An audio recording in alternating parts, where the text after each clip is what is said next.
Yeah, right.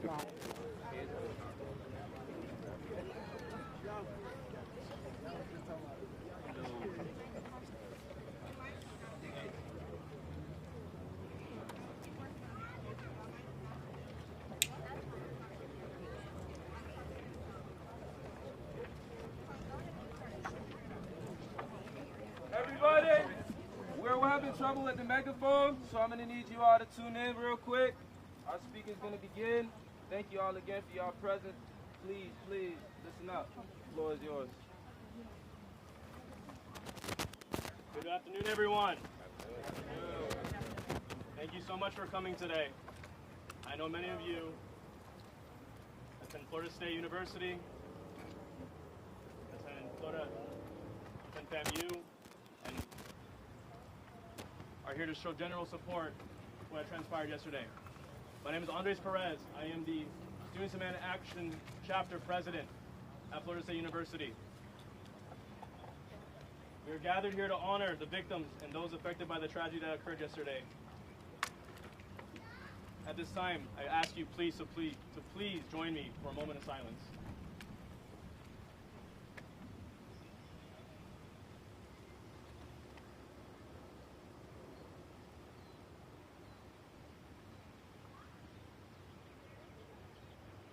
Thank you. Words cannot describe the rush of emotions I'm still processing. Just 24 hours ago, one of the most life-changing and horrifying events unfolded. Not just for myself, but for many others in our community. It was just a normal day. I woke up, I got ready for class. I was supposed to do a required reading for my major. Around 11:35 a.m., I was sitting in my classroom in the Bellamy building. Attendance was taken, and we started going over the assignment. But around 12:01 p.m., everything changed. An alarm sounded through the building. At first, I thought it was a fire alarm. But one of my classmates acted quickly, and suddenly the screen in front of our class flashed with a warning. Florida State University, active shooter threat. Seek shelter immediately. Panic set in. The lights were turned off. The door was barricaded, and we all hid in silence. My first instinct was to text my family. I messaged my girlfriend, my sister, my mom, and friends who I knew were on campus to check on them, to make sure they were safe. I couldn't stop thinking about how close this was to me. The incident was unfolding right around the corner at the student union. I was afraid. I was deeply afraid that someone, for reasons we never fully understand, could put me and others in harm's way. Within 10 to 15 minutes, law enforcement arrived. They swept our building to make sure there were no active threats. Eventually, we were escorted checkpoint by checkpoint to another building and then to a safe location. There was so much confusion, misinformation. People were asking who was hurt, how many were hurt, who caused this, why did this happen? But once we got the all clear, I thought to myself, what can I do? What can we do? As a leader and as a student, I know I have the responsibility to speak up, to organize, and to make sure people have the resources that they need in such a moment of chaos. Today, classes are canceled, and many students, including myself, are uncertain about what's next. Finals were coming up. Summer was around the corner. Seniors were graduating.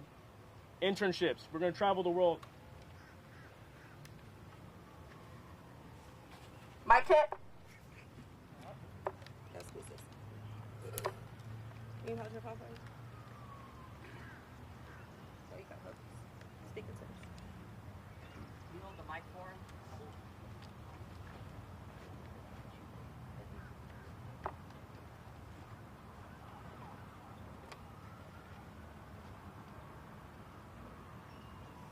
There's a lot of uncertainty on what's next. Fear remains amongst many of us. especially knowing this happened in a place we considered safe, where so many of us have shared experiences, led events, and created so many memories with each other. All I know is that we must come together. We must support one another, not just today, but moving forward. Thank you to Moms Demand Action, our friends at FAMU, and our friends at UF for your outreach and your solidarity during this time. Thank you for allowing me to open today's program. I'll be happy to share more later, but for now, I'd like to invite a good friend of mine to speak, someone who shares my name, Andres Curibos. Please come join me and welcome him to speak.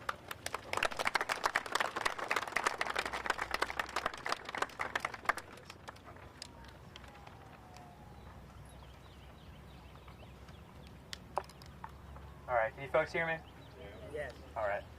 Well, good morning, everyone, or good afternoon. My name is Andres Cubillos. I'm a graduate student here at Florida State University. Tallahassee was not my original home. I was born in Dallas, Texas. I lived in Marietta, Georgia for a couple of years, lived in Orlando, Florida for a couple more. But Tallahassee has become my home. I've been living here for 5 years. I've gone to school here. I've made some of the most incredible relationships of my life here. I've made a second family here. I have a home here, even though I'm renting. But for many of us here, Tallahassee is that same home. It's our home away from home. It's a place where we come to meet our closest friends, to share laughter, to go to football games together. And yet for many of us today, and for many of us across the country, today is not going to be filled with joy and laughter, but with sadness, regret, and fear. Living in Florida for as long as I have, gun violence has not been well, it's always happening. I was in elementary school when Sandy Hook happened. Many of you were also in elementary school. In middle school, when I was in middle school, the Pulse nightclub shooting happened while I was living in Orlando. In high school, Marjorie Stoneman Douglas happened. And yesterday, my college campus, FSU, was the victim of yet another mass shooting. The threat of gun violence looms over all of us on a near constant basis. It is not right, it is not fair for us as students to be in the position that we are in today. Every year it is the same story. A mass shooting on a college campus, in a mall, at an elementary school, in a parking lot, at a Walmart. Everywhere that we go, the threat of gun violence persists, and yet so many of our legislators, our leaders, the people that we count on, continue to fail to protect our communities. Every year, it is the same slew of legislation, lowering the age to purchase a firearm, allowing people to bring guns onto our campuses, preventing communities from being able to make decisions about safe storage and how guns are treated in their own homes. It is this repeated failure that should not demoralize us, but should motivate us. You all are here today because you are part of a community that is hurting and a community that desires change. The only people in your life who can advocate for the issues that you believe in, for the community that you are a part of, and for the values that you hold is you. So while we are here today to recognize and appreciate and support the families of those who were affected by this shooting, I encourage you all today to ask yourself, what are you going to do now? Enough is enough. Thank you all for being here today, and I'm going to pass it back to Andres Perez.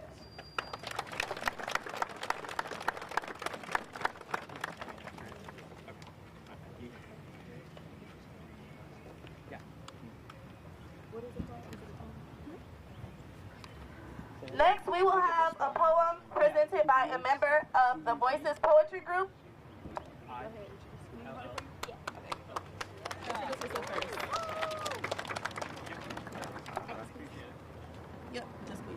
Hi, my name is Kira Brown. I am a second-year BS Pharmaceutical Science major, and I am poetically known as Pheromone.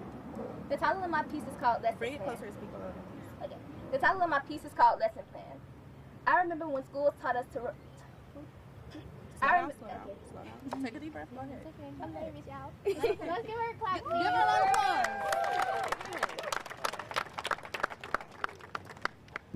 The title of my piece is called Lesson Plan.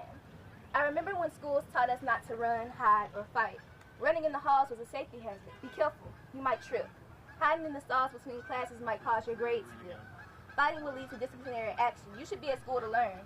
Nowadays, they teach you to run, hide, and fight because America was never really one for a gun clause. I'm not an athlete, but I became a track star that day. Hiding in the bathroom because Lord knows what would happen if I paused. Fighting back because when I go home, laying in a casket is not how I wanted to catch that flight. America is raising soldiers, teaching us that these are safety precautions until one day we're just another mural on a wall. Who blurred the lines between a learning institution and a gun range? Maya Angelou didn't say, when the cage bird sings, ARs and choppers ring. I sit in English class scoping out the scene because America taught me that when you're seeking an education, I might bleed. Dear America, do you ever get tired of reliving this pain? I wasn't informed that with my textbooks a bulletproof vest should be included. Did you know? Some of the survivors at FSU survived Parkland too. There have been 27 school shootings in the year 2025. How many more students, teachers, parents, sisters, and brothers have to die? Maybe we need to travel back in time and compile it into a science video by Bill Nye, because it is evident that America still has lots of learning to do.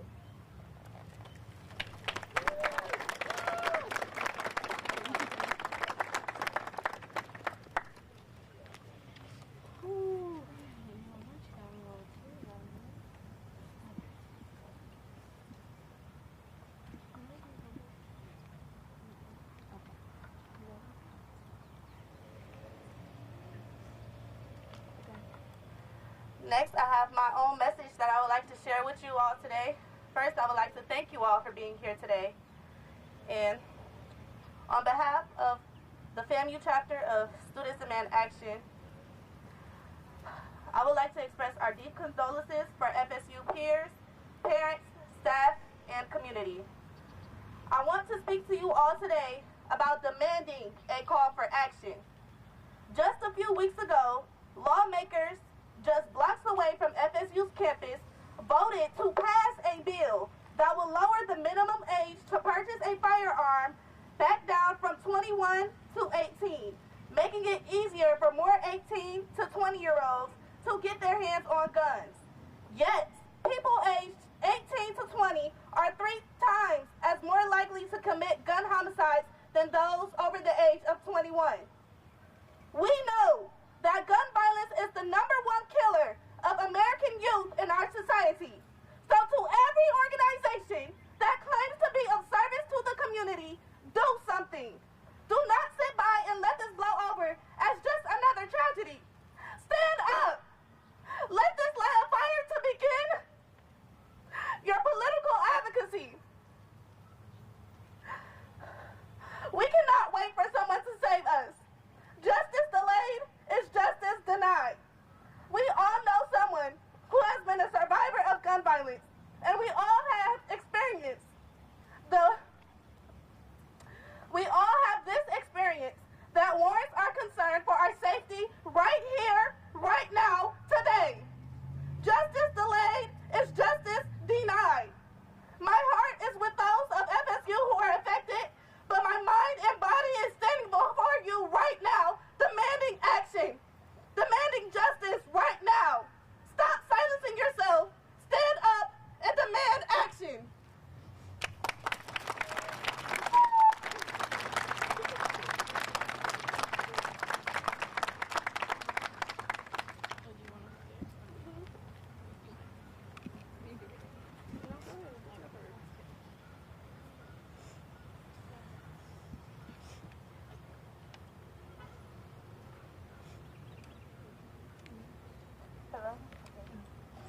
Greetings, I am Najee Wes, a second-year accounting scholar hailing from Tampa, Florida. I would like to look at FAMU students specifically. I want everyone standing here to realize how grateful they are. I want you all to take a deep breath and truly acknowledge the fact that you are able to be here right now.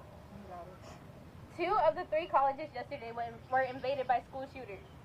I don't want you to take it as luck. I want you to all do something about it. Many of you do not know a few weeks ago, people of SCA went to the Capitol to talk about gun reform. The government wanted to change the age range from 21 to 18 to hold a firearm. We did not get to testify because of a mistake, but a big part of legislation voted for it, without consideration of the young people who lost their lives and who possibly lost their lives due to underage shooters. One of the shooters yesterday was only 20. So Something that stuck with me and should stick with you all is one of the legislators said, criminals are going to commit crimes no matter the law. That stuck with me because instead of studying implications, they made it easier. So again, I look to each and every one of you, and I ask you to do something about this. Not just for the community, but for everyone. Bullets do not have names, but casualties do. I'd like to thank all the organizations for showing your unwavering support, but I'm here to say it does not stop here. Use your influence for good. Let your interests provide resources to your following. Show them that you are trying to drive your community in the right direction. Again, my deepest condolences goes out to all of FSU and those who are affected. Thank you.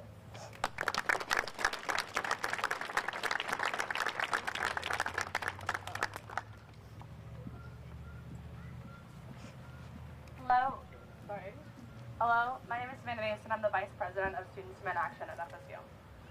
Yesterday, during the tragedy of the shooting, I was not on campus. I was a little over a mile away at the Florida State Capitol, listening to testimony from my friends through the Instagram grapevine and watching students on TV flee from buildings with their hands over their heads. It was a strange and chilling juxtaposition to be in a space where lawmakers are actively trying to pass bills to lower the minimum age to purchase a firearm from 21 back to 18, when students just a few blocks away were experiencing the real-life ramifications of that irresponsibility. How infuriating that despite years of activism and outcry, we are not just at a standstill in our state, but we are rolling back any progress on gun violence protection and repealing key legislation to protect our citizens. And how dare the lawmakers that were sworn in to protect us and our communities send us thoughts and prayers while they continue to not just fail us, but actively work to harm us. Despite our shouting and actions and dedication to this cause, there is a clear disconnect between what is happening in our legislature and what is happening in our classrooms.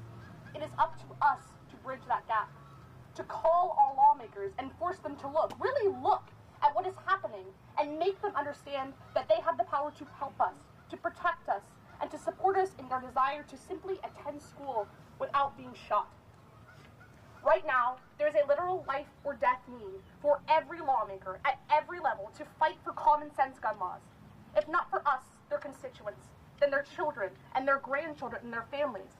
Because this tragedy demonstrates that gun violence is not limited to any specific community. It can happen to any person, at any time, anywhere, or in any situation, especially when you live in a state that prioritizes a bullet over a body.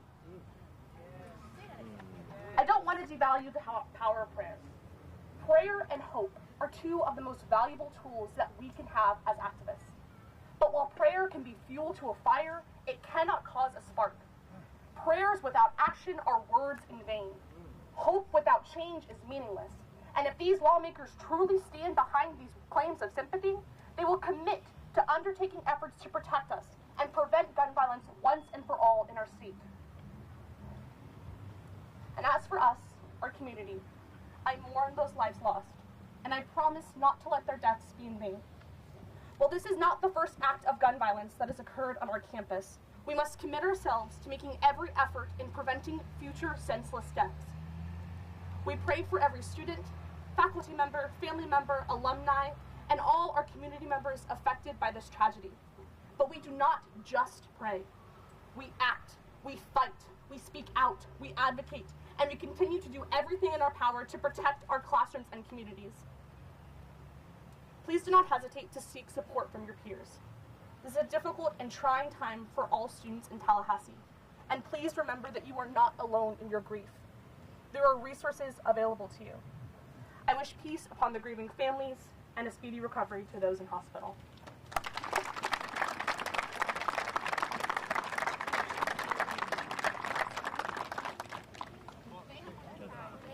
Oh, she okay? Hey, check on her, please. We have water? We have water. Someone brought water. Where is that? Someone brought water, right? I'll call EMT. Okay. She passed out.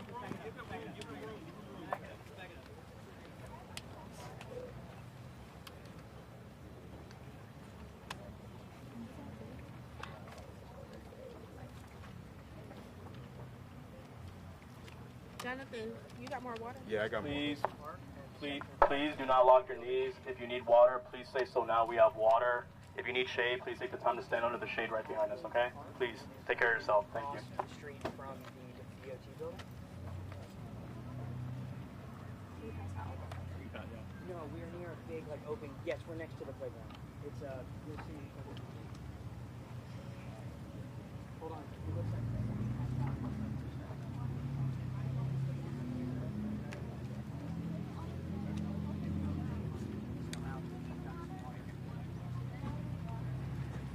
he said so, yes. If you need water, please let us know. We have water. Please take a water.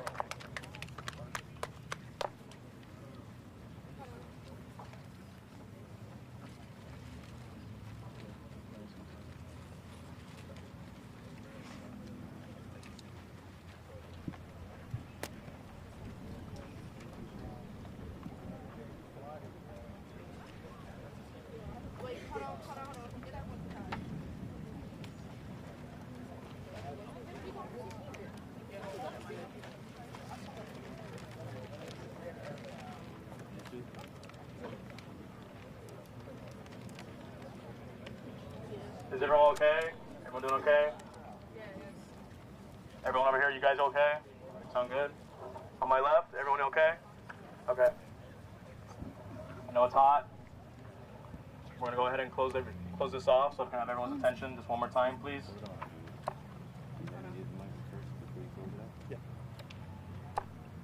Wait, hold on. Give everybody a second to like recollect their attention. Yeah, they coming back. Okay. Do anybody have lights? Greetings, everybody. My name is Gavin Bendross. I'm the founder of FAMU Students Demand Action Chapter and National Organizing Board member. I can't help but look around right now and be extremely appreciative of every face I see out here. A lot of the question being asked right now is what's going to happen next? What can we do? The same way all of you are out here right now is the same way that you can face up at a voter poll. Is the same way that your voice and your presence has the power to create change and affect influence. All of these cameras right here looking at you all are looking and listening to what it is and what it means to stand up as a student and institution. And that means to stand up for each other. A lot of the faces I see are from across the tracks from where this event happened, this tragedy.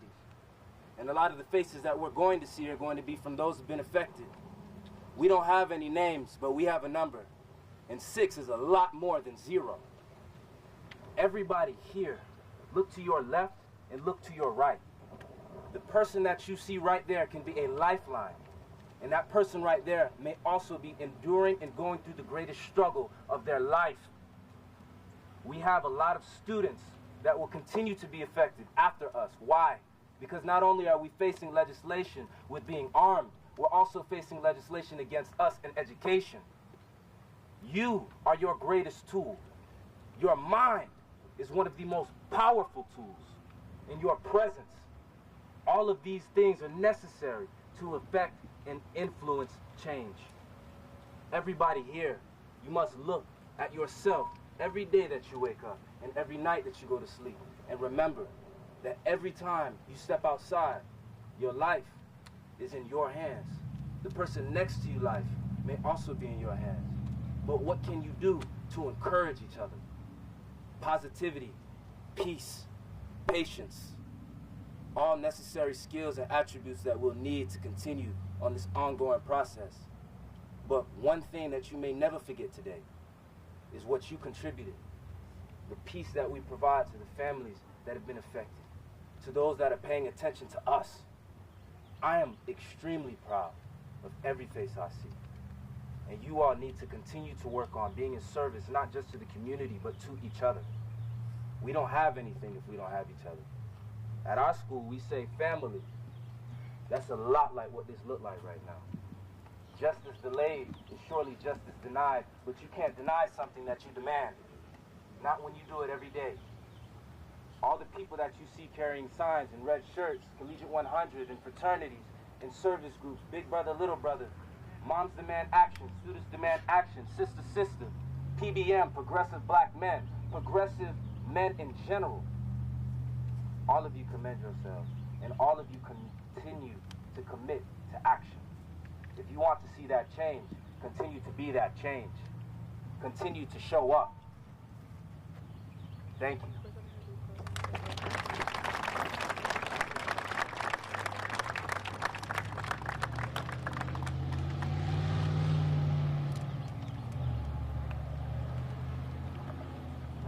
When I started speaking, I know many of you could tell I was shaking. I was scared. I was holding back my emotions. I still am. I really am.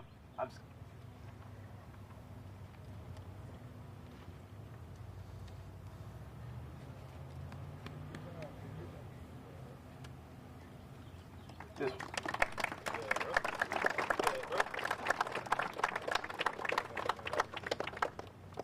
Was this supposed to happen?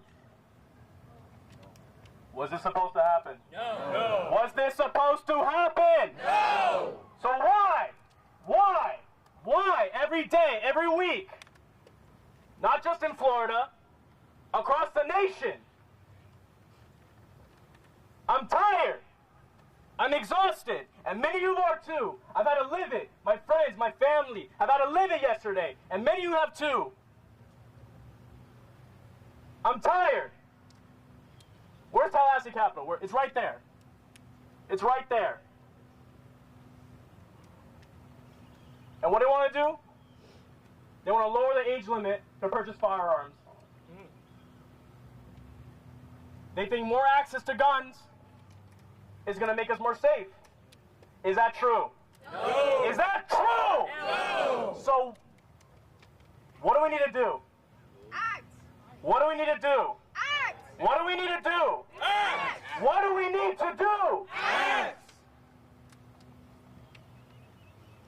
I started my speech scared and shaking and afraid. I still am. I really am. I texted my mom,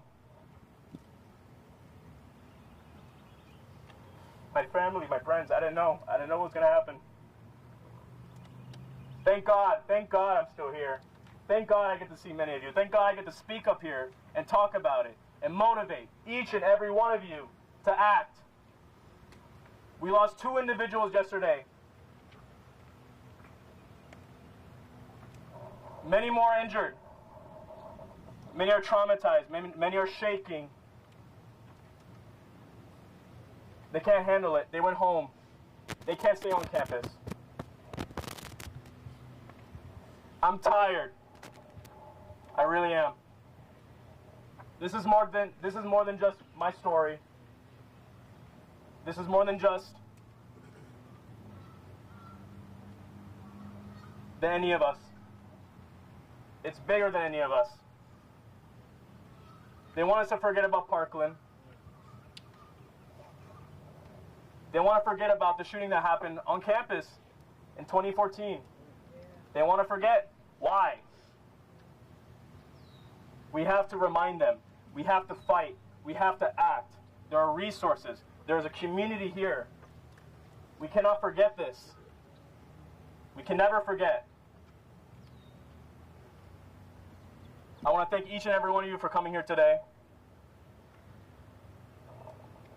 Please, reach out to strangers.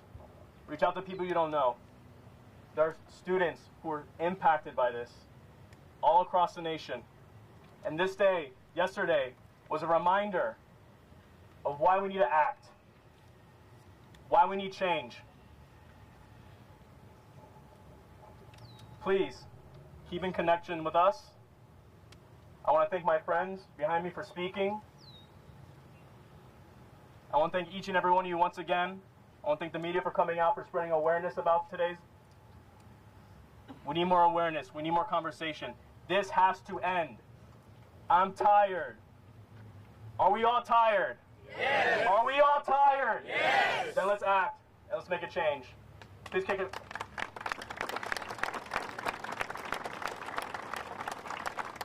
Please keep in connection with me. Please follow our Instagram. Please reach out. It's a small world, so you can find a way to connect with me. and we'll keep you all posted. Thank you so much.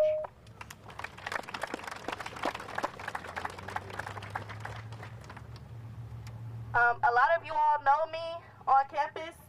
Now you know that I am the president of the FAMU chapter of Students Demand Action. So please do not hesitate to reach out to me if you would like to spread more awareness or get more information about our org and what we can do. And I know we've talked a lot about demanding action today, but if you reach out to me directly, I can tell you exactly how to get involved. We have a national and state headquarters that gives us resources, that gives us workshops, that gives us everything that we need to educate the community. So, with that being said, I would like to thank everyone for coming out. And also, we have candles, and I know people have brought candles and flowers, so we will take the last few minutes of our meeting here today to light those candles in remembrance of those who have passed, and also in honor of those who are affected by this tragedy. Thank you.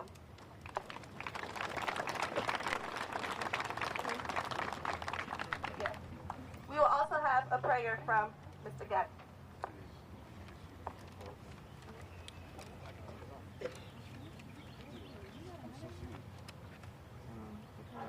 All of you, take a moment with me, please.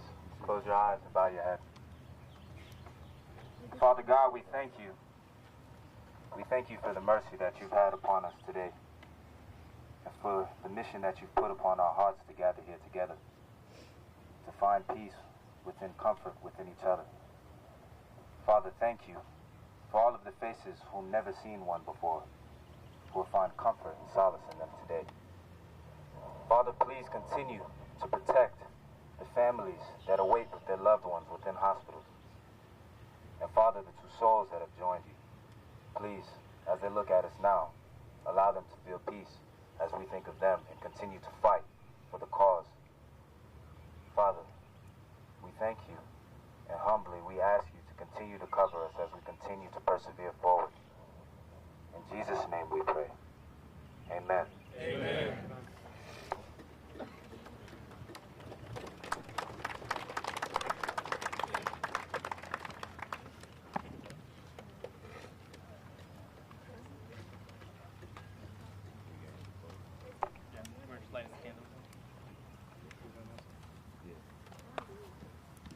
Everybody with the candle, please raise it in the air.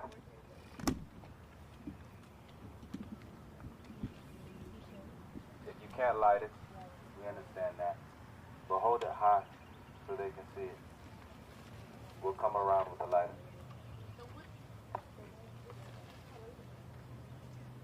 The wind will probably blow it out, so let it be seen.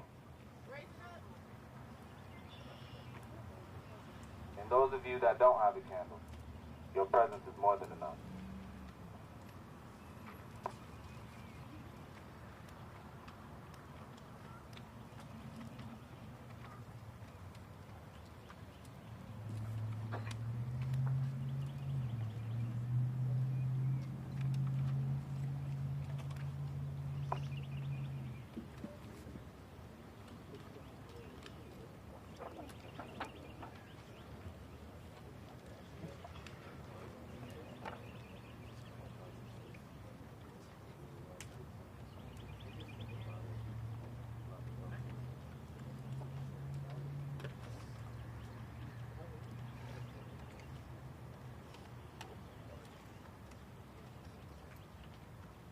Everyone here, one more time, please give yourselves a round of applause.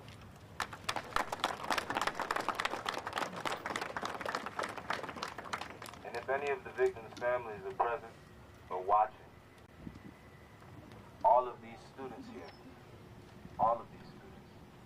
we're all here for you. Thank y'all again so much. We're going to get active real soon.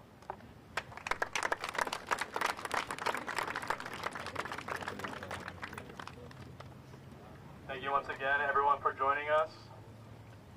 Remember what we said today. Remember the feelings and emotions that we've had in the past 24 hours. Please get home safe. Please spend time with your family, loved one, and friends. Check up on each other. Thank you once again for joining us. You guys are free to go. Thank you so much. Take care.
And hello to our audience joining us on WFLA.com and our social media platforms. Here we have the podium shot, or rather really the extended table shot from Tallahassee Memorial Hospital.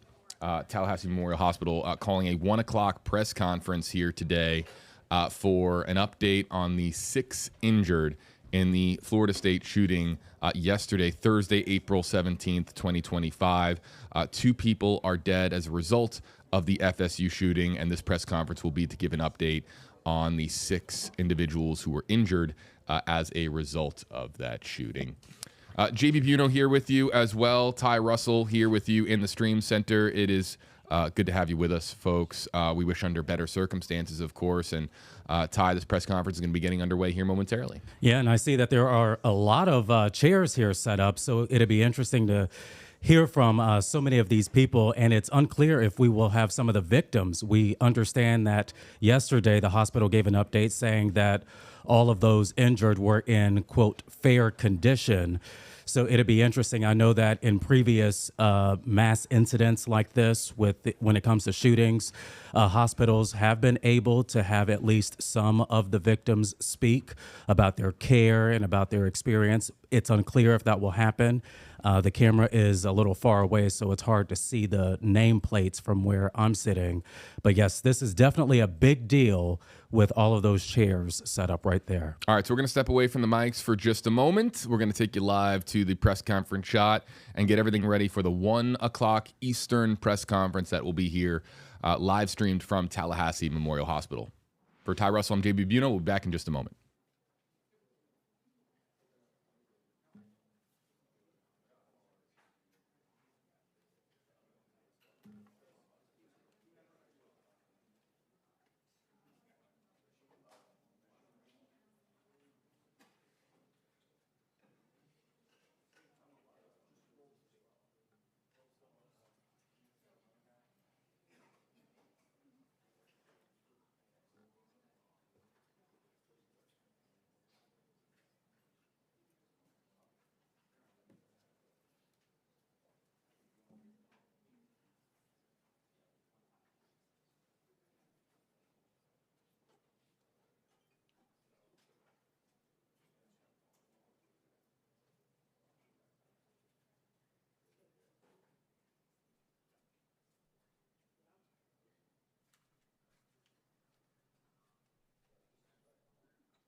Jeff, we can't take you because of the delay. We're hanging up.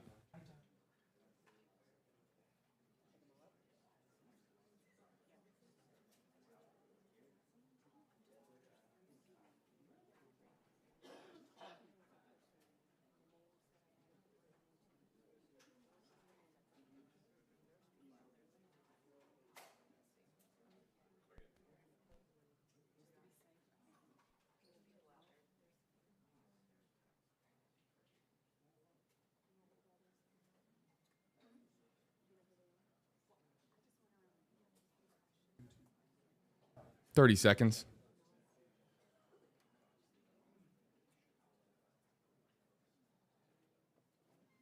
We will be temporarily going to black ahead of the 1 o'clock special report. Stand by.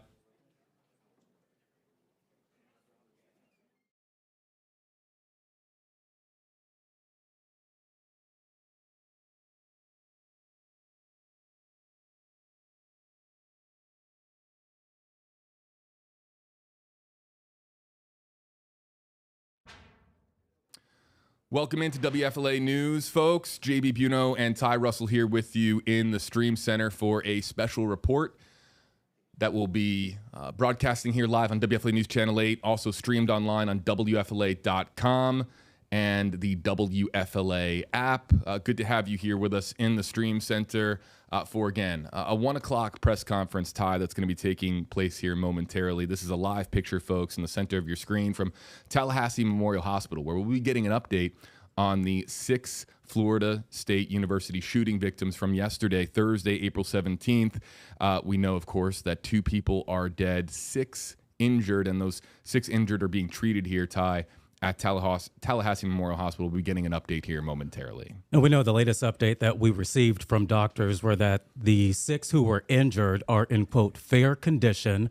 We also understand that the president of FSU was able to go to the hospital and visit and talk to some of those who are wounded. And right now we are waiting to see when some of them may be released and get this update from the hospital here. We can see that there are several chairs set up. So I'm sure that we will be hearing not only from hospital officials, but possibly law enforcement. I know that I've covered mass incidents like this before. And sometimes we also have some of those wounded who are capable and want to speak. Sometimes they will show up as well. That's still unclear right now. However, it'll be interesting to hear just what some of these folks are just going through, some of the care and what they plan to do next, you know, after experiencing such a frightening day yesterday, just going to classes, hanging out in the student union, doing whatever. This is a student union that I used to go to. I know it's very different from the time that I was at Florida State University. After I left, they rebuilt that area. There was some new construction, so it's set up a little differently, but this is a place where students love to gather. Student government is there. The food halls are there. So this is a place where many students go to, and not just students, many of the staff at Florida State as well. Once again, welcome into the Stream Center, folks. We're live across all platforms, including live on WFLA News Channel 8 for a special report, a 1 o'clock press conference called. We're keeping an eye on that door because we expect hospital officials to file in. A lot of chairs set up for this 1 o'clock press conference. There's a lot of folks out there anticipating and hoping for good news as a result of this press conference. And you can see that hospital officials are beginning to file in. We'll be listening in here for the press conference. In fact, it looks like they are beginning. Let's bring them in here live, and we'll be breaking down what we have learned in the aftermath of the press conference when we're back here live from the Stream Center. Let's listen in.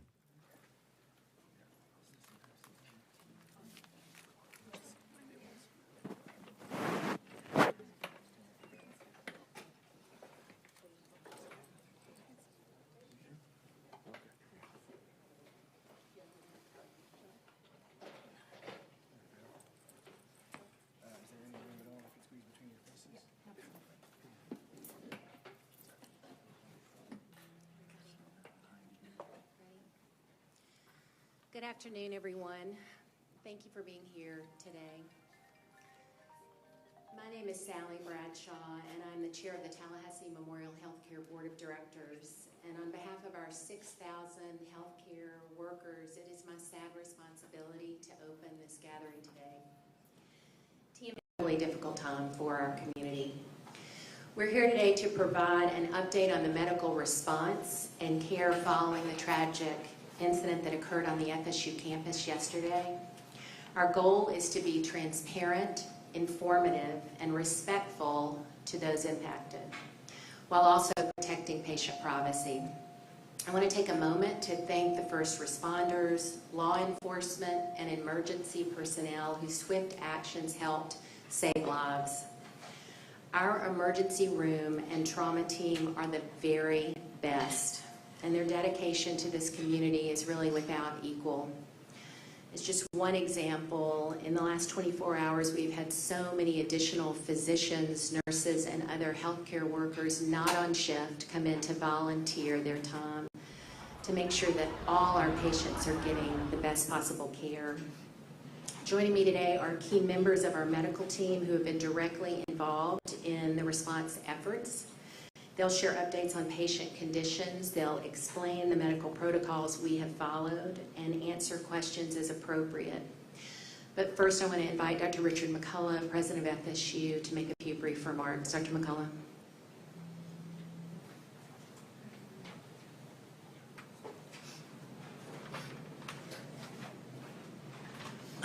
Thank you very much. From the bottom of my heart, I just wanted to express our gratitude to the healthcare professionals who took care of our students who were shot and injured, and we just appreciate it so much. We can't say enough good things about Tallahassee Memorial Healthcare. The hospital's done an amazing job in partnering with us throughout this tragedy, and we just appreciate so much the great job that everybody's done here. I just wanted to express that gratitude to all of you. Dr. Brett Howard, I think will start us off. Yeah, so my name is Brett Howard. I'm one of the trauma and general surgeons here at Tallahassee Memorial Hospital. We're going to go ahead and first introduce everybody. We'll start down at the end. I'm Dr. Megan Morrow, one of the trauma and general surgeons here. I'm Matthew Turtso, trauma and general surgery.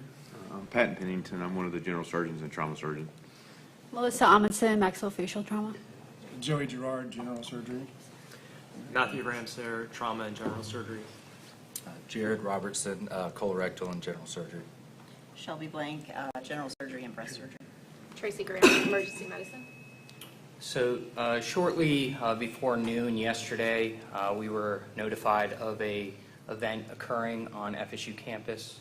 At that time, ER, surgery, and OR leadership, as well as our administration, responded to our emergency department and prepared to receive patients.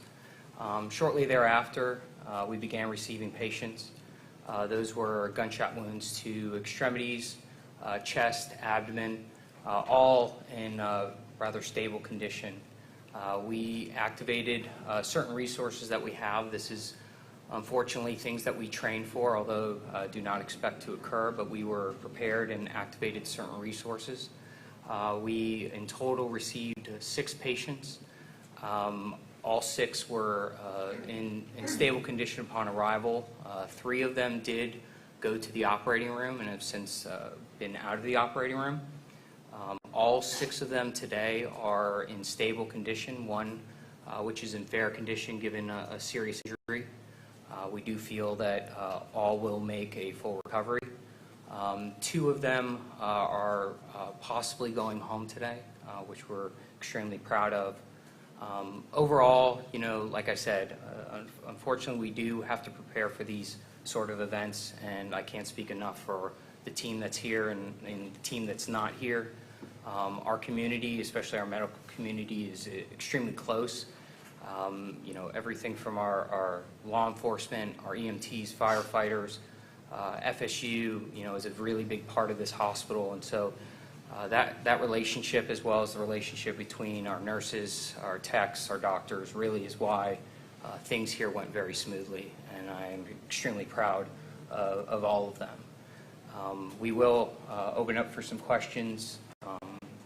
Otherwise, that's it. I have a question. Yes, sir. In your line of business, time is everything. Can you talk about the work of the EMS responders getting patients to you quickly? And then can you, in any sort of way, lay out what happens when you receive a sort of kind of, I don't know if you're going to call it a mass incident, but some sort of influx of patients from one area, how that works? Yes, we have systems in place, so we are communicating right away with law enforcement and EMS. The biggest part of this is you don't know how many patients you're going to receive. So we are prepared to activate as many resources as we need. That's why you see so many surgeons up here today, because they all came immediately to help. We have a trauma surgeon that mostly does breast surgery now. We have a trauma surgeon that does mostly colorectal, but they all responded. But yeah, the hardest part of it all is you don't know how many patients you're going to get.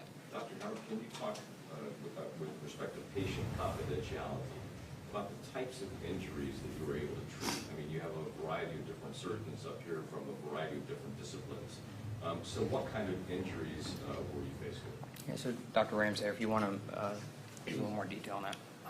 We faced injuries that involved the torso and extremities, some of which require surgery, some of which can be managed without surgery. The response was very fast, and the patients were relatively stable, so we were able to successfully treat all of the injuries, which involved abdominal surgical procedures and also facial surgery.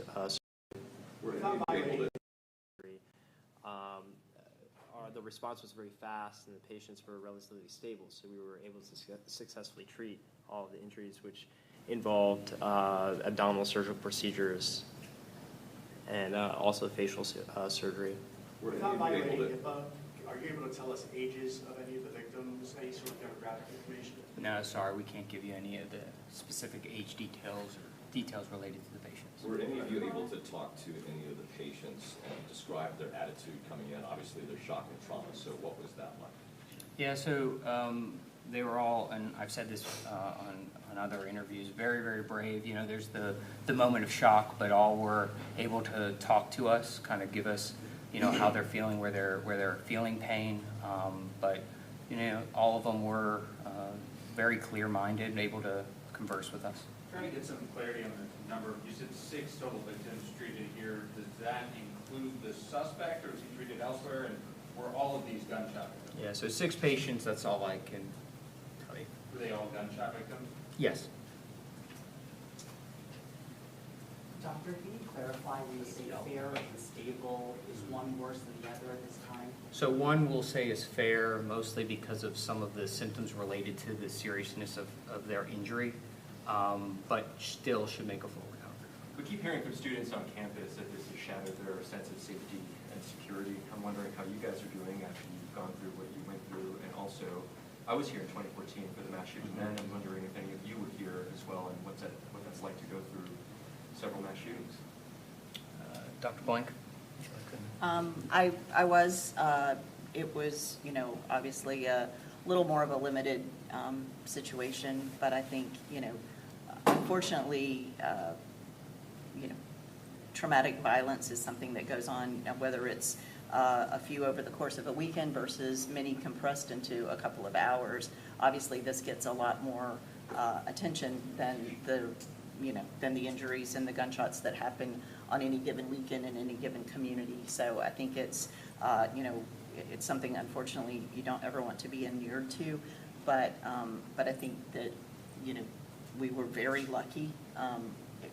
Obviously, this was catastrophic, but given the numbers of students in that compressed area, the recipe for disaster is, you know, is very scary. So were you here during 2014?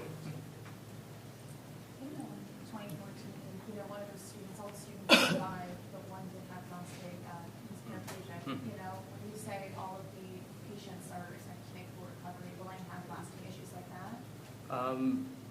Again, I won't give any specifics at this time. I would say comparably, I expect all 6 to make full recoveries. The two deceased, did they make it here at all? Was there any chance to, or was that an issue on just that No, location? we received 6 patients. What is the condition of the shooter? The condition of the shooter right now? We have no comment on any sort of related to the shooter. Yeah, we have 6 patients here. So that's the clarification. You can't say that you Correct.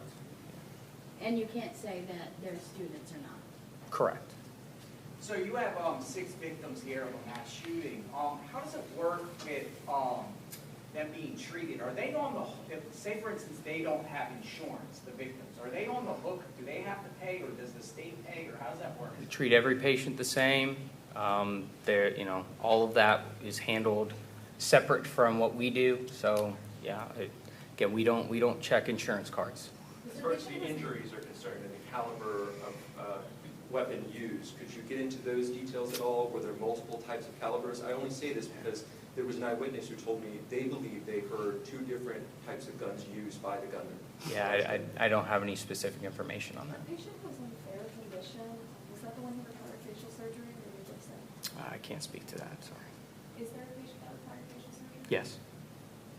What would you say you learned from that event? I mean, because you guys, I think every time something happens, I'm sure you guys regroup, talk about it, and then, try to implement, God forbid it happens again. What was this like for you guys? I'll say our system worked. We at least do 1 simulation a year. Again, we were prepared. We always like to say we learned something from every sort of interaction and any sort of event. So, but if anything, I'm just proud of everybody. I think what speaks to it is the relationship we have with our entire staff, with our hospital, and just the importance of continuing to practice. 1 simulation a year, is that table exercises, or do you have people wheel We in do a and- full event. What are the differences or similarities between reality and exercise? Well, you can never replicate what just happened yesterday without living it. But we have all staff respond to it, everything from our blood bank to other personnel that are in other parts of the hospital, our administration. Everybody is involved in those simulations. But again, it doesn't complete. You don't get that anxiety, that the stress that you do with the real event.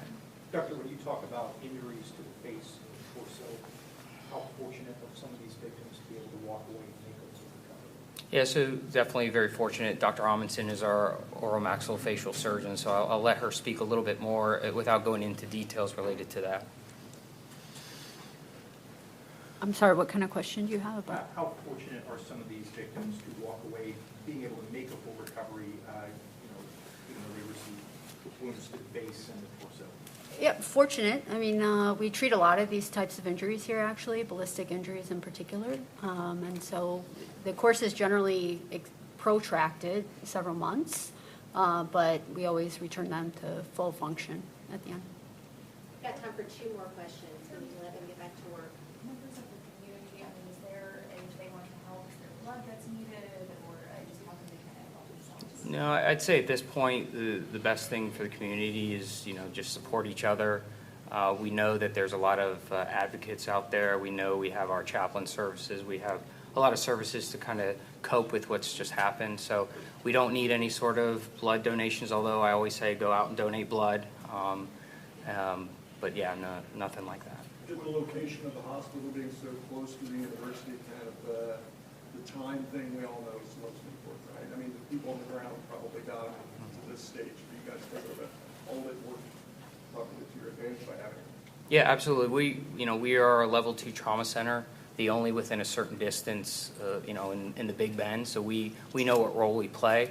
Thankfully, we are towards the center of Tallahassee, very close to the university. So definitely helps in situations like this. Dr. Howard, excuse me just a minute. Dr. Howard, can we let everybody go down the line and see if there's anything we've left out that needs to be provided and kind of instruction before we finish? Any comments I from don't anyone? have any additional comments. No. What is the cause of death of people that pass away? The war? Oh, we have no information on any of that. Yeah. I just have a last timeline question. When would you say things were under control, or what sort of phrase would you use for that? From getting the first patient until things were? Within an hour. We had at least 2 patients in the operating room within an hour. We talk about time from patient arrival to getting CT scans. That was within an hour. So you talk about 6 patients, that's impressive. Was there a victim treated for non-gunshot wounds? Not that I'm aware of. Doctor, you talked about how fortunate some of these victims were.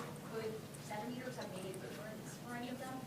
Yeah, of course. Yeah, gunshot wounds, it can be a matter of inches or centimeters. Obviously, this comes as there have been conversations about the hospital's future. Elise Brown, Tallahassee Democrat, so local reporter was very involved in these conversations. I want to know if at all, how does this moment kind of factor into that discussion? It doesn't at all. We function, we've been in partnership with this community, FSU, for a long time. We operate as so no factors whatsoever. This incident happened on Holy Week, Easter's on Sunday. Just wondering how this will impact your Easter plans and what you're carrying into the weekend. Just spend time with our families, that's the same thing for us. We certainly are used to this, but we're all here to support each other, and we'll just take it a day at a time. Any other comments from our physicians? Anything we left out or important to share? Do any of our physicians speak Spanish? He has a specific Spanish language question. Somebody could speak Spanish with you. I think this will be it, guys. Thank you so much. Thank you for what you did. Thank you for being so gracious with your time. Thank you. Yes, we have an amazing team. Thank you all for being here.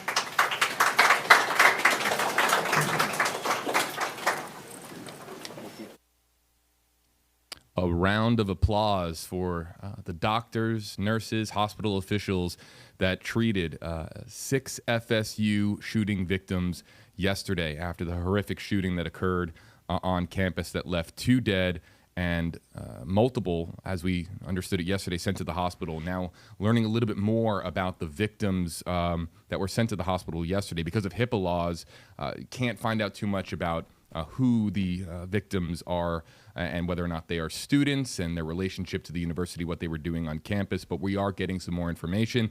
Ty Russell, JB Buno back with you here in the Stream Center. We are simulcasting right now across all platforms, including hello to our audience joining us on WFLA News Channel 8. Ty, some new information that we are getting here, but the big news out of this, again, as we heard from reports, but it's nice to hear it from hospital officials, all 6 victims expected to make full recoveries. That was the biggest takeaway here, because that's exactly what we all would like to hear. And we understand that some of these shooting victims, they were shot in the chest, they were shot in the abs. 3 had to go into surgery, and they are still able to make it out okay. They all will recover. We also understand that there were 6 patients. They are all considered stable. The trauma team doctors, they all spoke for several minutes there. Now, it's still unclear if these were all FSU students, and we don't know their ages just yet. Again, there are laws preventing doctors from saying too much, but we know that 6 patients, they're all stable. 3 had to be operated by surgeons, but all will make a full recovery, which is great news. And let me tell you a little bit about this hospital really quickly. It's only roughly, I would say, 3 miles away from FSU. I went to FSU. I've been to Tallahassee Memorial Hospital as well. Great physicians there. I've never had any issues there. And thank goodness the hospital is so close. It takes roughly 10 minutes driving to get there. So as you can imagine, by ambulance, they can get there much faster. And again, when some of these folks were shot in the chest, they had facial injuries, shot in the abs. Every second counts, and those doctors were there to definitely help these 6 patients. But again, later on today and throughout tomorrow, I'm pretty sure we will learn more about who exactly these 6 patients are. While we're here live with the special report on WFLA News Channel 8 and across all of our digital platforms, want to let you know as well, if you've been missing what's been going on over the course of the day, over at Florida State University, there was a church service that took place after the memorial, of course, that took shape last night. And then there was also a rally on campus as well. And that's where we're gonna bring in now Mackenzie Laporte. She was at that rally and observing things for us. Students frustrated, I would imagine, but also quite emotional over what transpired over the last 24 hours, Mackenzie. Yeah, you said it exactly perfectly. It is emotional, and they gave really emotional testimonies and speeches today about the tragic events that occurred, and also wanted to send their prayers and thoughts to the victims, the families of the victims, and the lives that were lost. Now, I want to bring up one of the advocates and students who was here speaking at the rally today. Can you tell us a little bit about what these moments were like yesterday? You were right by the student union. Fear. A strong sense of fear. I was studying class, just like everyone else that day. The alert went out, and it completely shook what just a normal day for a lot of us. Yeah, and I know that we had students from not only FSU, but also Florida A&M come out here, as well as advocates in Tallahassee community. Can you tell us about why you guys were gathering and your overall message? To pay homage to the events that transpired, to pay respects to the victims and those we lost yesterday. Truly, this was a time for us to come together as a community to shed light on what happened, but of course to make genuine change from this. And what is that change you guys are seeking? Call for a greater emphasis on public safety.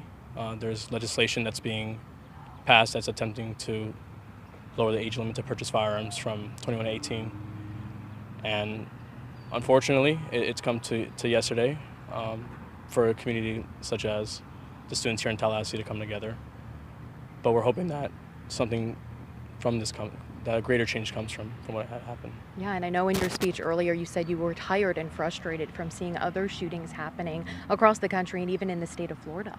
Yeah, I'm 20 years old. I'm the Gen Z generation. I grew up with shootings from Parkland, from Uvalde. We're tired and we're frustrated. And just when you think that it's never gonna affect you, it's never gonna impact you, it's gonna hit you like a rock. And now's the time to act. Yeah, and for those students who gathered today or anyone interested, what's your message to FSU students and members of this community? First, most importantly, this is a very mature situation for a lot of us, a situation that many of us have never experienced before. And for those students who have gone through similar experiences, they're getting a lot of flashbacks and PTSD from it. Come together as a community first and foremost. Hug your loved ones, reach out to those that have been affected, and seek support from guidance counselors and other important mental health resources. And then from there, of course, Student Cement Action, our goal is to prevent gun violence in our communities, plead with lawmakers to do something to emphasize public safety in our communities. And there's other channels to get involved, but of course, we're here today to spread our message as well. Yeah, well, thank you for speaking with us, Andres. Take care. Thank you so much. Now, I want to send it back to you guys, but Ty, I heard you earlier speaking about the student union. And when we talk to FSU students and staff, they say that this is kind of the center of the university. This is where people gather in between classes, and it's really heartbreaking and devastating for these students to know that these events occurred right by the student union. Exactly, Mackenzie. This is where student clubs meet. There are food areas over there. There's even a bowling alley in the student union. So this is a popular place for people to not only get serious work done, but also to just simply relax and have fun, because we know how stressful college can be. And for these students to have to witness something so tragic, I just feel so bad. And I remember back in 2014, so many students had to experience a shooting at Strozier Library. And so several students were wounded there. And it's just sad to see, this happen again on such a beautiful campus, a campus that got me to this job. It's just heartbreaking to see students having to deal with that. Mackenzie, thank you so much for your reporting, and then continue to talk to those students and make sure they are okay. Thank you. Mackenzie, we appreciate it. Thank you. Will do. All right, back here with you folks in the Stream Center. We're now going to discuss where this goes from here. Still many unanswered questions, a lot of unanswered questions about the shooter. Still, even after this press conference, a lot of unanswered questions about the 6 victims, who exactly they are. But again, the big headline here is that they are expected to make full recoveries. Let's also mention, of course, we talked about it at the top of the special report and in our 11 o'clock newscast, but Robert Morales was identified as one of the deceased victims, and still, of course, confirming the identity of the second deceased victim. That will be available to you on WFLA.com as we get more and more information about this story. Unanswered questions, Ty, where do we now turn as far as what we're trying to get answers on and where this goes from here? Well, we know that 2 of the shooting victims are expected to be released from the hospital today, so I'm pretty sure some folks will try to get some information from them after they are released. Again, we still need to learn a motive. Exactly why did this happen? According to deputies, the alleged shooter was able to get a former service weapon from his mom, who is a Leon County Sheriff's deputy. So we are trying to understand how he was able to gain access to that former service weapon, why he was able to get it onto campus. So there are still so many questions we are working to learn from investigators. And as this story develops, I'm pretty sure they will release that information. And you would imagine that in time, when the victims are ready to come forward and share a little bit of their story, their experiences, when they have the bravery to do so, you'll be hearing a little bit, not just about what they experienced and the entire ordeal with being rushed to the hospital for what might have been, in all likelihood, life-saving measures, but also some of the stories of heroism that we understand are going to come out of this as well. And then also, too, with so many school shootings that we have had across the country, we've had so many school shootings where the gunman is taken down. In this particular instance, we have the gunman in custody, that being 20-year-old Phoenix Eichner, a son of a Florida sheriff's deputy, Leon County Sheriff's deputy. So as far as court appearances and what happens in the pursuit of justice for the 2 deceased and the additional victims, we'll be, of course, paying very close attention to that. We've got News Channel 8's Jeff Patterson in Tallahassee. We've got News Channel 8's Mackenzie Laporte up in Tallahassee. We will have team coverage tonight on WFLA News Channel 8. For Ty Russell, I'm JB Buno, producer Garrett Phillips there in the background here in the Stream Center helping us out. Appreciate you being with us. Our streaming coverage continues right now online. We're going to continue to answer some questions out of the comment section and also give a voice to you at home. So if you'd like to join us, you can do so on WFLA.com, the WFLA TV Smart app on Roku, Fire TV, or Apple TV, also on Facebook Live and YouTube Live. For Ty Russell, I'm JB Buno. We'll see you over there in just a little bit.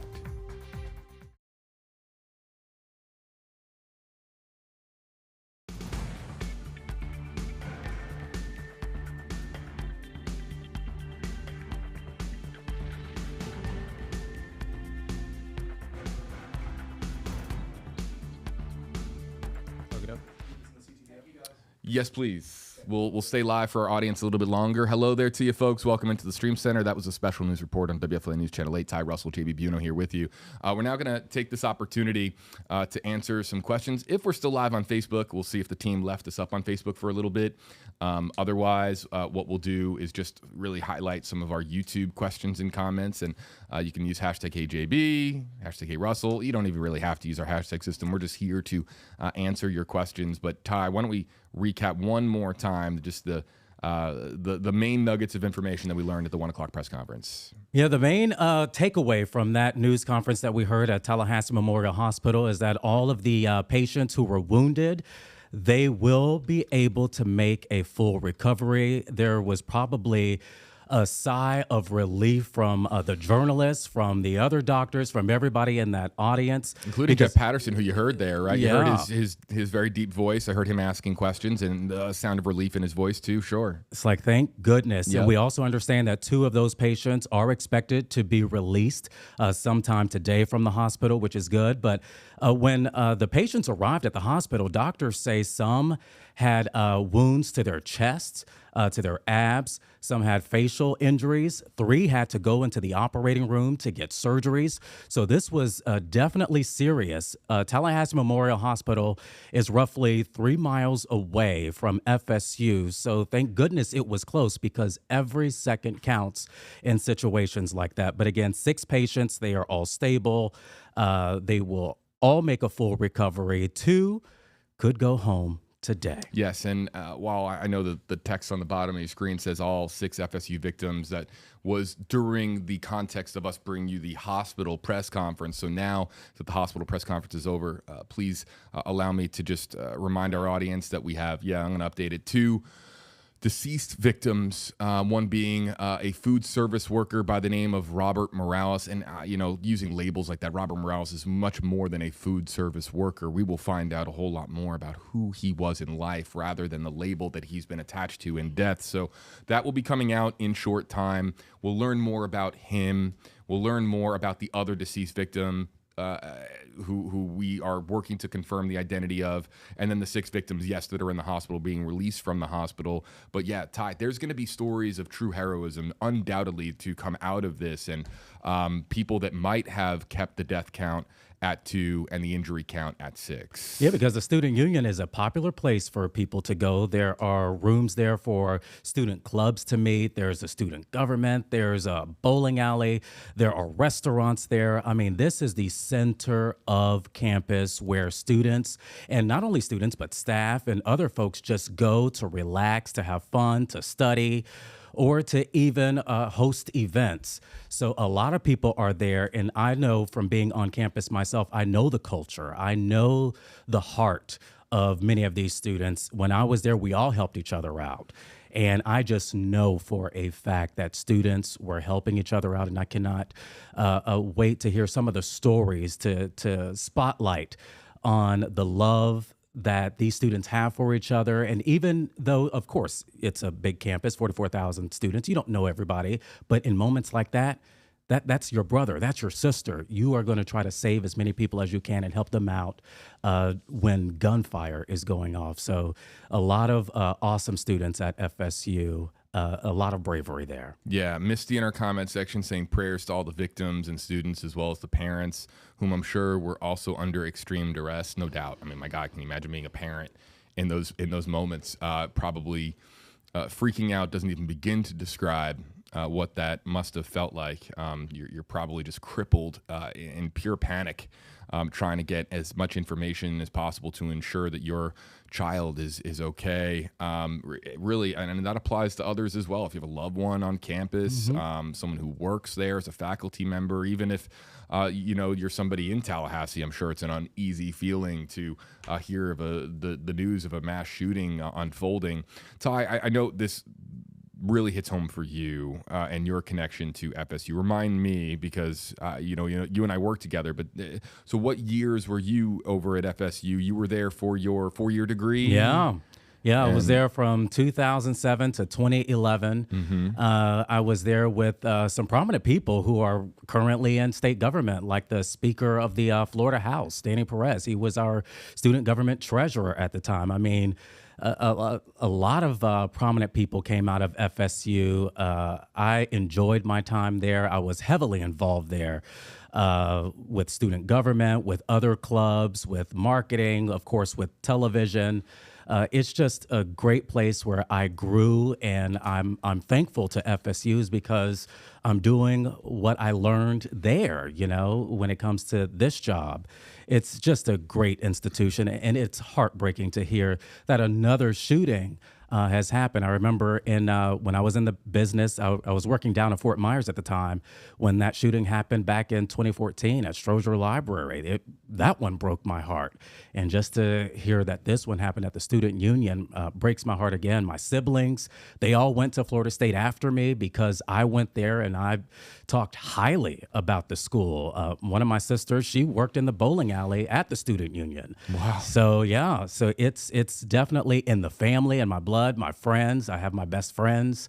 I made them at FSU, who I still talk to today. One lives here, in Hillsborough County. So that place is just awesome. Awesome, awesome, awesome. I can't praise it enough. I'm pretty sure people hear on the news on the weekends. I'm constantly praising FSU. Beth this morning was on with us during the 11 o'clock newscast. The number of connections to FSU, even in our own newsroom, the WFLA family certainly being impacted by all of this. Oh, yeah. The WFLA family extending to our Facebook Live and YouTube Live audience. We're taking your questions and comments for another few minutes here. Cindy on Facebook Live saying, my condolences to everyone in the loss of life and the victims involved. My heart goes out to everyone. Love and prayers. Anybody else want to share loves, prayers, or ask questions, please feel free to do so while we're on the live stream for a little bit longer. Ty, look, I didn't attend FSU. My brother-in-law attended FSU. He and I were texting a bit yesterday. His girlfriend is currently a student there on campus, and it's just like, it's so frightening. It's just so surreal to be talking about that. For one day to, you talking about something as fun as football or baseball, and then all of a sudden you're talking about, a shooting unfolding on campus. That's why when you see the text message bubbles on your phone, and like right above it you're talking about something as trivial as a sporting event, and then right underneath it you're talking about a shooting, it just goes to show like how quickly and suddenly something like this can happen and change lives. Oh yeah. Very, very fortunate, of course, that I was so relieved to find out that my brother-in-law is okay. So my point being is that you having gone to FSU, I'm sure that your phone has been just blowing up from hearing from different people. What are some of the things that you've heard from friends, former classmates that attended FSU that are likely just in as much shock as you are? Yeah, they are in utter shock. They are sad. They are also asking, why did this happen? They want answers just like the rest of the country. They want to know a motive. They want to know how this was able to happen, why. I am thankful for Florida State University's campus police department. I used to talk to some of the officers. I was very close to one of the former chiefs there because, again, I was heavily involved at Florida State University. Those officers, thank goodness, they had a campus police department, and I always felt safe around them. They were always present. And again, some of those officers were always posted up in the union, in the student union, because they knew that a lot of students and staff, they like to gather there. So there were always officers nearby. So thank goodness FSU has its own campus police department. But yeah, many of my friends, they are just all asking why this has to happen to this university once again, because again, they still remember getting the calls about, 2014. And so they are just heartbroken, and they don't want this to, of course, occur again. I'm going to ask Garrett, our producer. We have some comments on Facebook Live and YouTube Live that have just come in, but let's start to spotlight some of the comments. Questions you can ask in our comment section. You can use hashtag HeyJB or hashtag HeyTy. That does appear a little bit brighter on our screens. Let's go to Peter with this comment. Says, thoughts and prayers go out to everyone affected in some way. Seeing a lot of this, including from Jerry praying for full healing of victims and their families. We'll go to definitely their families. Of course. Jamie saying positive thoughts and good vibes sent to everyone involved with this situation. Tell people you love daily that you love them. Peace and love for all. It's a great reminder to tell mom, tell dad, tell your brother, tell your sister, tell your sons and daughters that you love them, because you just never know when something can just radically change the course of everyone's life. So some other comments here as well, including from Dre on YouTube Live, and it says hashtag HeyJB, was the shooter a FSU student, and has the motive been discovered yet? And while we're so victim focused, Jonathan just chiming in on YouTube Live here as well, while we're so obviously victim focused right now, yes, we understand that there's a tremendous amount of questions and comments coming in about the shooter, 20-year-old Phoenix Eichner, the son of a Florida Sheriff's Deputy, Leon County Sheriff's Deputy. Let's just get the immediate question out of the way. Yes, he was a student, or is a student at FSU. He has a connection to FSU. He has a connection to local law enforcement. I mean, we're talking about somebody who's the son of a deputy and was on the Youth Advisory Council for the County Sheriff's Department. So it's It's. I think it was shocking to the I'm sheriff. sure the entire law enforcement community in Leon County and on the Panhandle is in a state of shock, because from everything that we have uncovered in our reporting and other news agencies and outlets that we are associated with have uncovered in their reporting, is that the deputy, the mother, is an exemplary deputy. Yeah. And so I'm sure that 18 years. 18 years. So probably a lot of shock. Now that brings us to the motive question. Everyone wants to know why. Why does the son of a deputy just pull up to campus and start shooting people? We do not know. It's unclear.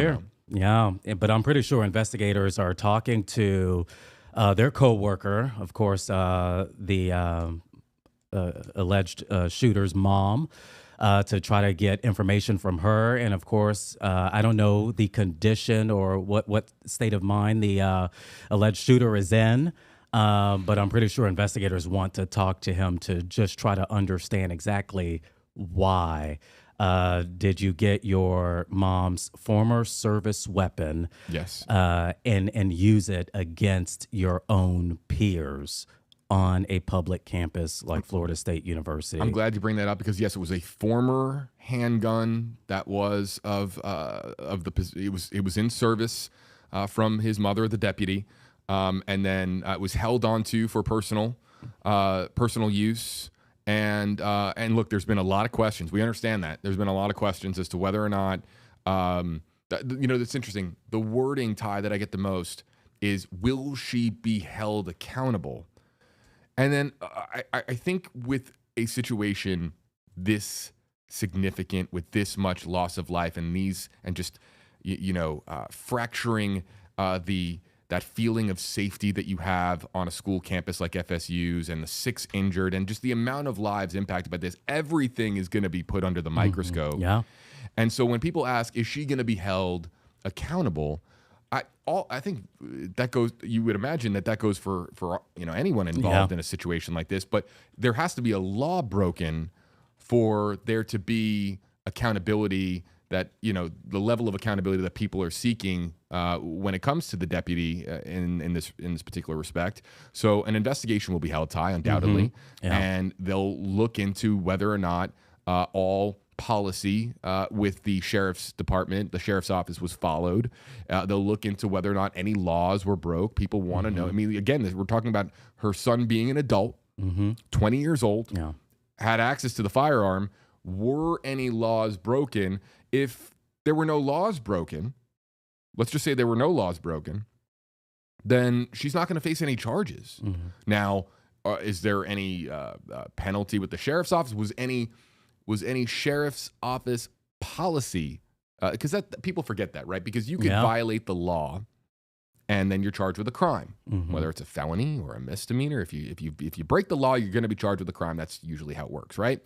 But there are things, even us as employees at WFLA, let's take that for an example. Like an internal investigation. We have policies pertaining to our status as an employee here, just like there are policies that govern employees of the sheriff's office. So a full and comprehensive investigation is going to look into whether or not any laws were violated, any policies were broken, and that's when the accountability comes into play. But at this time, and you can correct me if I'm wrong, I haven't seen anything about anything that was violated or broken here as far as law or policy that would impact the deputy's future. Yeah, and then when the sheriff spoke yesterday, he commended the work that the Leon County Sheriff's deputy, the mom of the suspect, commended her work, said that she's a great employee. She's always been great at the sheriff's office.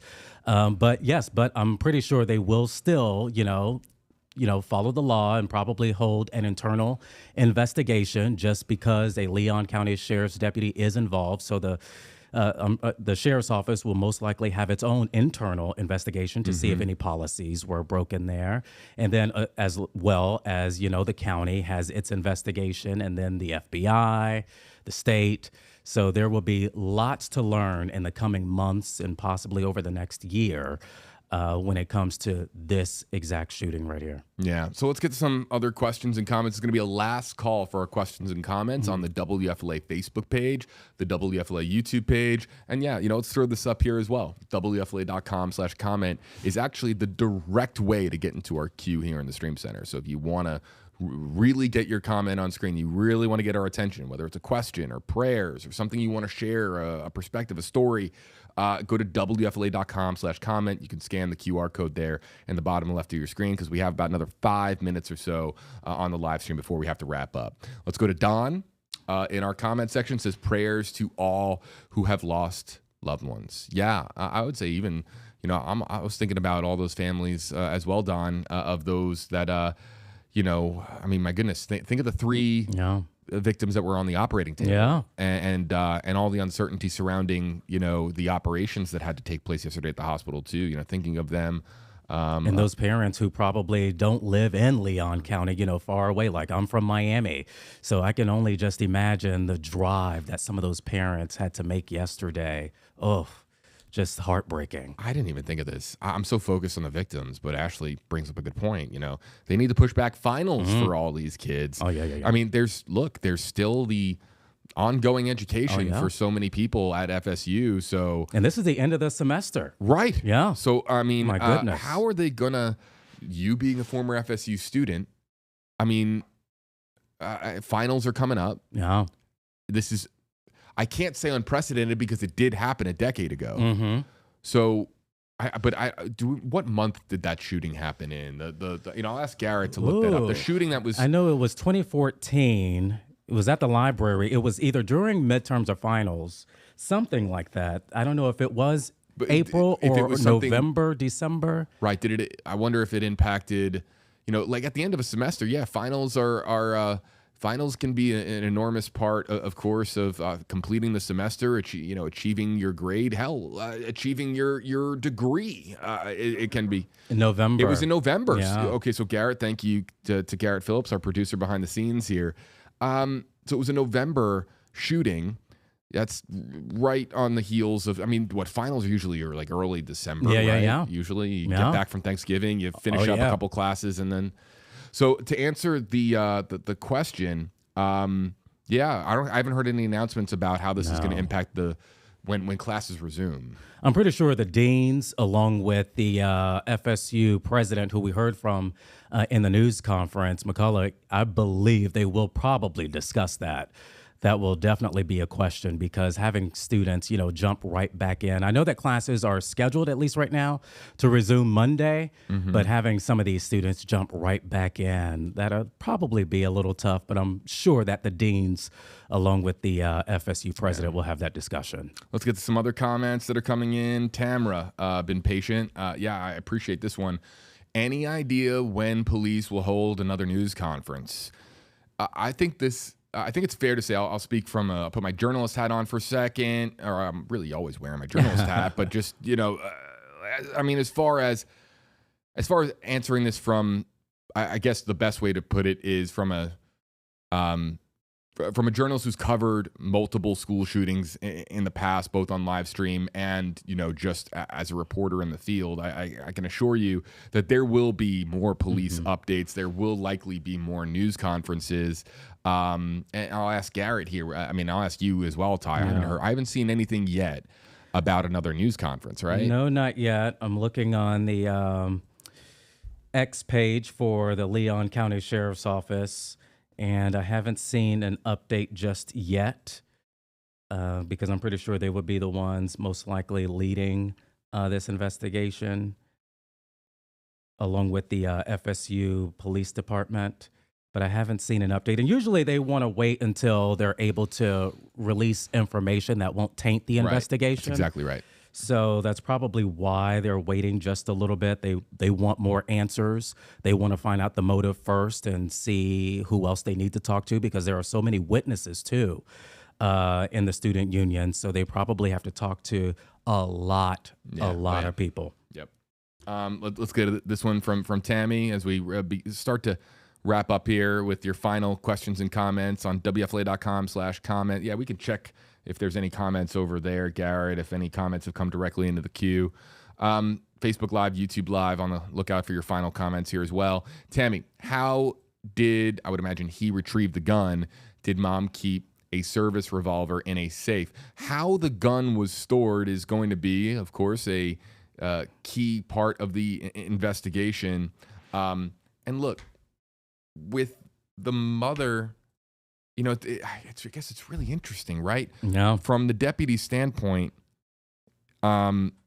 you would imagine the deputy is going to comply with all questions pertaining to the, investigation that is currently ongoing. But also at the same time, the deputy has the same right as all Americans to counsel. So, the level of cooperation, that's actually a fascinating thing from a law perspective, Ty. Mm-hmm. The level of cooperation that exists right now between the deputy and investigators that are now investigating the shooting. Usually they bring, obviously the investigators are going to, I don't know who's leading the investigation. Do you? Let's start there. Well, Tallahassee Police Department, I'm looking right now. They sent out a release about 30 minutes ago, at least. They posted it on X, and they gave us a timeline of events. And I believe this is new. At approximately 11 a.m., the suspect, Phoenix Eichner, arrives at an FSU parking garage. He stays in the area for an hour, moving in and out of the vehicle.